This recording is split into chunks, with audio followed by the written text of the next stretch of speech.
Olá pessoal do segundo C, estou novamente aqui, como eu falei com vocês no outro vídeo, que a devolutiva não estava de acordo com a quantidade de alunos. Eu espero que eu falando agora com vocês, eu tenha recebido muitas atividades das aulas anteriores, porque está deixando a desejar as atividades, né? Não estou recebendo. Então esse é o motivo que eu estou preocupado em receber essas atividades, né? Fazer uma busca ativa. Vocês podem conversar com os próprios colegas de vocês, qual o motivo que eles não estão me enviando essas atividades. Eu até já passei o e-mail ag551016@gmail.com. Lá vocês podem tirar as dúvidas, lá vocês podem conversar comigo. Olha, professor, eu não entendi tal matéria e eu gostaria que o senhor me desse explicação. É só enviar o e-mail que eu ajudo vocês em que vocês precisarem.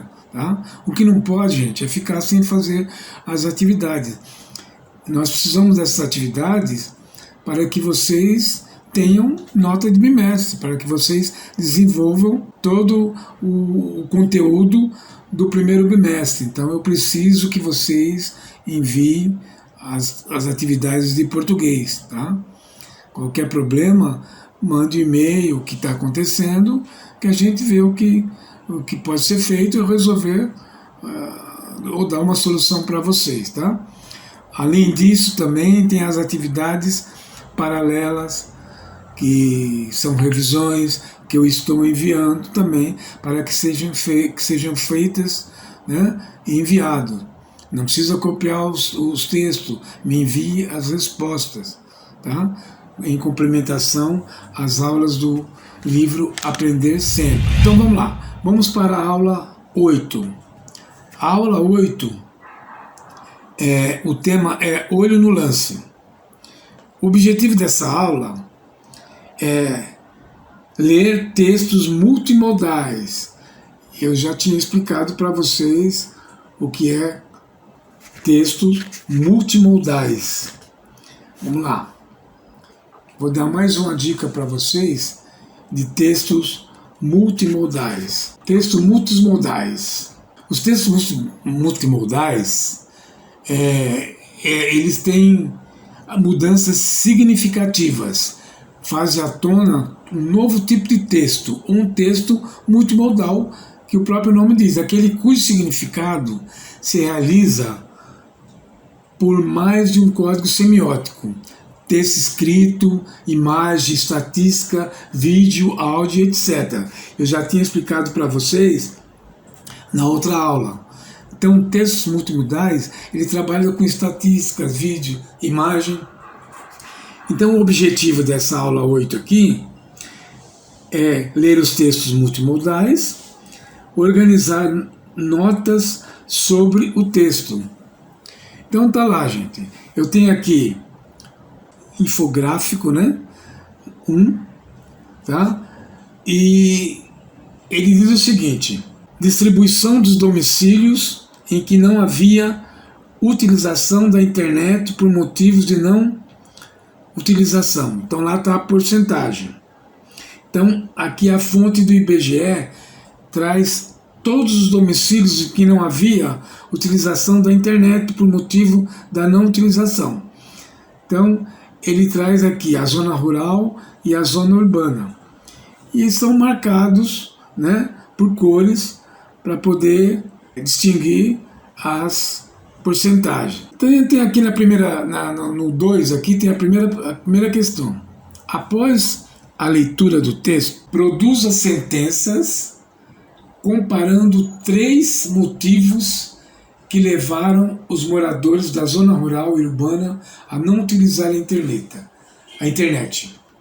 Então vocês vão ver aqui o texto e vão verificar os motivos da não utilização da internet pela zona rural. Os 3 motivos, por que será? Caro, e não teve interesse, a internet não tem acesso. Então vocês vão colocar aqui 3 motivos porque eles não utilizaram a internet. Na questão embaixo, na mesma questão 2, ele diz o seguinte, que a gente chegou ao final dessa sequência de atividade, né? E para sistematizar os conhecimentos adquiridos até aqui, vamos construir um resumo com as características do texto do tipo expositivo informativo.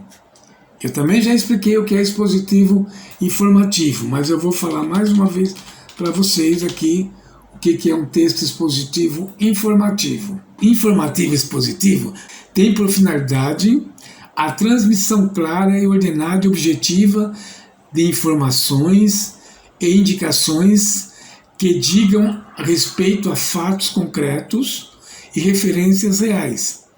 É bastante objetivo e é capaz de apresentar e explicar as situações e ideias. É um infográfico aqui, né? Ele está explicando como um texto informativo expositivo, infográfico, tá? O que é um texto expositivo informativo? O texto expositivo informativo é aquele que tem o objetivo de apresentar um assunto ou acrescentar informações sobre determinadas tema. Sua estrutura baseia-se na composição ou decomposição de um assunto, utilizando para isso explicações e dados de outras áreas, a fim de funcionar como um texto informativo. Então ele pega explicações, né, utilizando composições ou decomposições de outras áreas, onde formam o texto, nesse caso aqui através de porcentagem. Então o que vocês vão fazer nessa questão aqui? Vocês vão, para sistematizar os conhecimentos que vocês adquiriram até aqui, vamos construir um resumo com as características do texto do tipo expositivo informativo. Então, em cima dessas informações que vocês têm e do que eu expliquei o que é um texto expositivo, vocês vão caracterizar aqui na questão para a gente encerrar essa primeira parte da apostila Aprender Sempre. Na segunda parte, nós vamos ter a sequência de atividades 2, né? Que são outras aulas, começa da aula 1 de novo, e nós vamos ter uma certa sequência. Baseando nisso aí, em tudo isso que foi falado, em todas essas questões, e no final vocês vão colocar de tudo que vocês acharam através de exposições, porcentagem, emoji, todas essas outras atividades, como vocês viram uma história, como vocês analisam, tá? Então, toda essa gama de aulas que foi dada no anterior está resumido aqui nessa última parte aqui, os conhecimentos sobre texto infográfico, tá? Então, pessoal, como eu falei no começo, terão aulas paralelas, né, que são revisões, para que vocês completem toda essa nossa atividades desse primeiro bimestre, que ainda vai até abril, tá? E junto disso aí, eu às vezes coloco um link, algum desenho, algumas coisas que falam sobre a matéria, tá bom? Então, eu agradeço e não esqueçam, eu preciso desse material, eu preciso toda essa gama de atividades que eu passei para vocês, para que vocês me entreguem. Se vocês têm contato com alguns colegas do segundo C, por favor, expliquem para eles para enviarem as atividades. Qualquer dúvida, eu estou aqui para sanar qualquer dúvida de vocês, tá? Então, eu espero que tenha mais gente me entregando essas atividades e vamos nos ver nas próximas aulas. Fiquem bem, professor Gil, até mais. Obrigado.